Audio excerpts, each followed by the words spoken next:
Once upon a time, there was a fierce wolf who lived in a vast desert. He would attack and devour any animal he saw there and was feared by all creatures.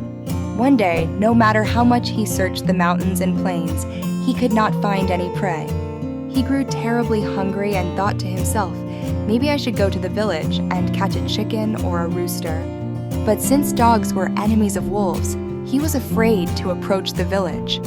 As he wandered wearily and hungrily, thinking what to do, he suddenly saw a little way off a rabbit sleeping peacefully beside a thorn bush. The wolf was overjoyed. He thought, if I can creep up quietly without waking him, I'll have myself a fine meal. But he also knew that though rabbits were sleepy creatures, they had sharp ears and swift legs. If the rabbit woke up too soon, catching him would be nearly impossible. So the wolf tiptoed quietly until he stood right over the rabbit.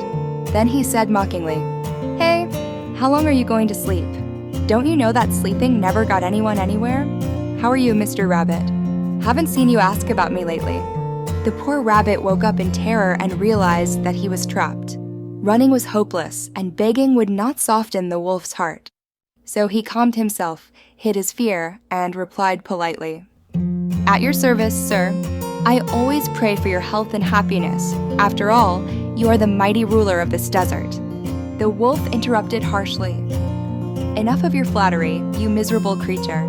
I've heard plenty of that from others caught in my claws. The truth is, I'm hungry and I'm going to eat you."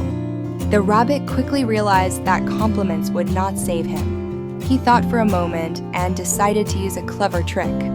He said, "I'm not flattering you. Truly I'm devoted to you, and I can prove it right now by doing you a service." The wolf narrowed his eyes. "A service? What kind of service?" The rabbit said, "Well, I know I'm trapped and can't escape, and I know you can tear me apart whenever you like. But instead of eating me, why not enjoy something much better? Near here lives a fat fox, 3 times fatter than me. He's so plump he can barely walk, and his meat is tender and delicious. Every predator dreams of eating him, but no one's caught him yet. If you spare me for a little while, I'll lead you to his house. I'll trick him into coming out, and then you can catch him easily. If you're satisfied after eating him, great. But if not, I'll still be here for you." The wolf, seeing how thin the rabbit was tempted. He thought he's right. A fat fox would make a much better meal. So he growled, "Fine, but if you're lying, I'll tear you to pieces." They set off together. Soon they reached the fox's den behind a hill. The rabbit asked the wolf to wait outside and went in alone. Now, this rabbit had long been jealous of the fox and secretly held a grudge, though he pretended to be friendly. He entered the fox's home and greeted him cheerfully. "Hello, dear Mr. Fox. How are you?" The fox warmly welcomed him.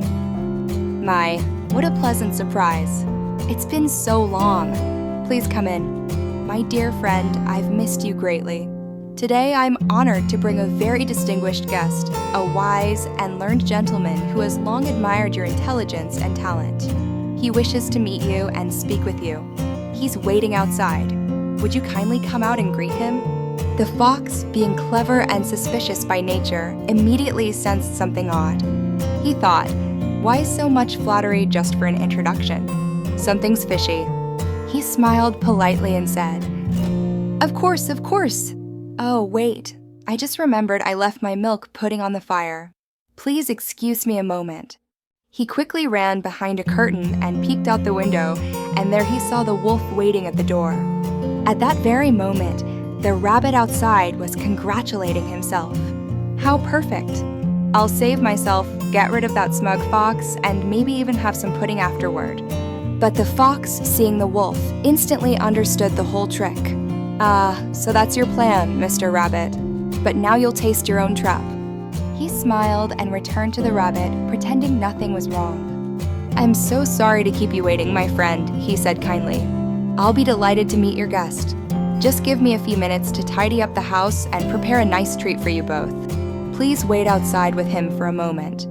The rabbit, thinking the fox had fallen for the ruse, eagerly agreed and went back to the wolf.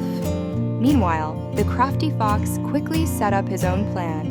Long ago, he had dug a deep pit just in front of his room for emergencies.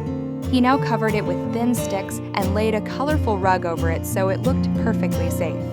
He also hung a curtain and pretended the house was ready for guests. Then he called out, "Mr. Rabbit, I am ready. Please bring your honorable guest in." The rabbit and the wolf, both excited, stepped forward, and as soon as they did, the sticks snapped beneath them and both fell straight into the pit. The fox calmly slipped out through a secret back door and waited for the dust to settle. When he peered in, he saw the furious wolf at the bottom tearing the poor rabbit to pieces, thinking the rabbit had set him up.